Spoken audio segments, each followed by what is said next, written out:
Syria सुर्खियों में है और दुनिया खौफ में। इसकी वजह यह है कि जंग के बादल हैं कि छटते नहीं।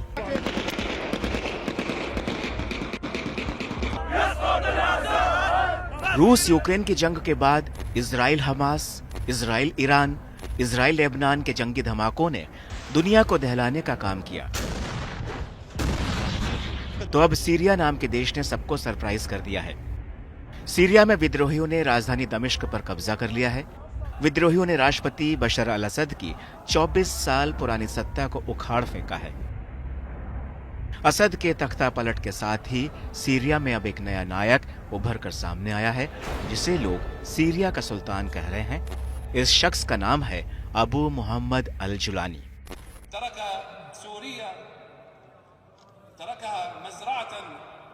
जुलानी के खौफ से राष्ट्रपति बशर अल असद देश छोड़कर भाग गए और अब सीरिया की कमान जुलानी के हाथ में है। सीरिया में तख्ता पलट को अंजाम देने वाला अबू मोहम्मद अल जुलानी विद्रोही गुट HTS सीरिया का चीफ है।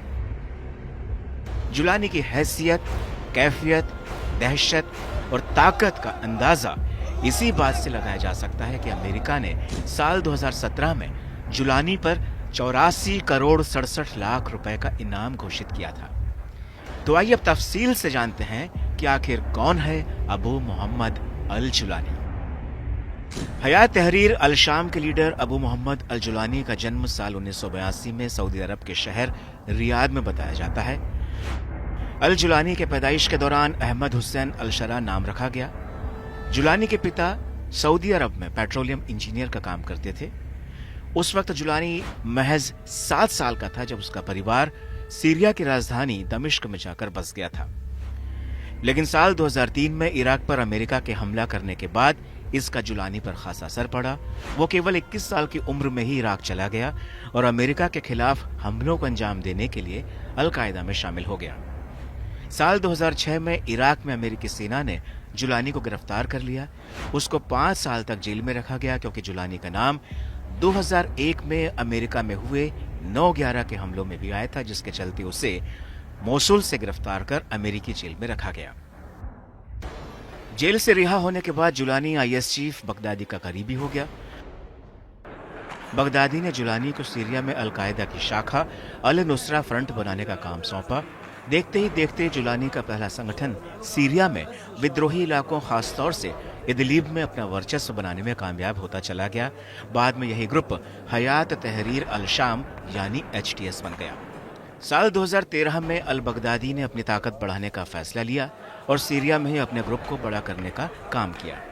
अप्रैल 2013 में अल बगदादी ने अचानक इस बात का ऐलान किया कि वो अल कायदा के साथ अपने सारे रिश्ते तोड़ रहा है और अपने संगठन का विस्तार अब सीरिया में ही करेगा। लेकिन अल जुलानी ने बगदादी के नए समूह ISL से जुड़ने से मना कर दिया और अपने रिश्ते उसने अल कायदा के साथ ही बरकरार रखे। साल 2014 में हालांकि अल जुलानी ने खुद को अल कायदा से भी अलग कर लिया क्योंकि उसका पूरा ध्यान सीरिया में अपने संगठन को मजबूत करने में लग गया। साल 2016 में सीरियाई सेना का कब्जा अलेप्पो पर पूरी तरह से हो गया।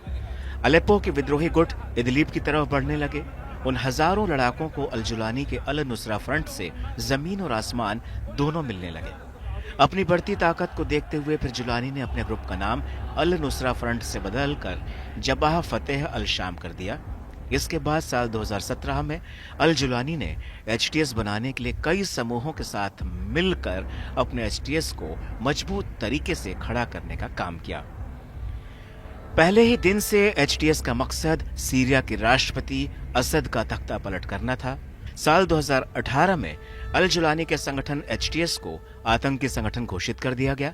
जुलानी पर $10 मिलियन का इनाम रखा गया। तो वहीं जुलानी ने उस दौरान अपनी छवि बदलने की कोशिश की। उसने एक इंटरव्यू में कहा कि उसका मकसद बेगुनाह लोगों की हत्या नहीं है। अल जुलानी ने जरकावी और बगदादी की पहचान से भी पीछा छुड़ाने की कोशिश की। उनसे खुद की तुलना से इनकार किया। जुलानी ने कहा कि वो सीरिया में ऐसी सरकार चाहता है जहां की जनता अपना नेता खुद तय करे।